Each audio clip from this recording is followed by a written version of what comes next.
If you have a PDF document and you want to, let's say, delete or remove a page from the document, then this video is a perfect video for you because I'm going to walk you through step by step how to do this right within Windows without any third-party application. And as you can see here on my page here, guys, this is a 4-page PDF document. And let's say I want to remove page 3 as an example. We're going to do that, right? All you have to do once you have your document open is just simply click on print.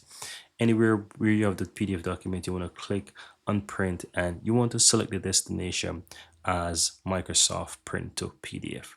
Now, once you do that, you have the option where it says all pages. Now, the trick to basically print this or let's say remove that document is to simply click where it says pages all, you click in the drop down and you want to do a custom.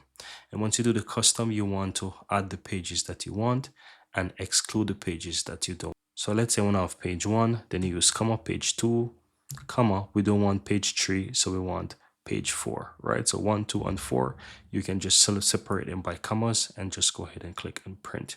And that's going to go ahead and print this. So I'm going to call this one new, right? As the new report, let's call it new report.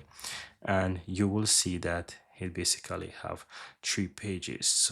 And you will notice that this new copy have 3 pages. So if I go back here into my downloads folder, you can see that I have a new report, and now this new report have 3 pages, 1, 2, and 4, but it's going to rename them to 1, 2, 3, right? But you will realize that that page has now been removed, and that's the easiest way how to do it, guys. Now you can do that in basically any order you choose. You just need to know the pages that you want to remove and just exclude them from the, let's say, the page sprints, and that's it.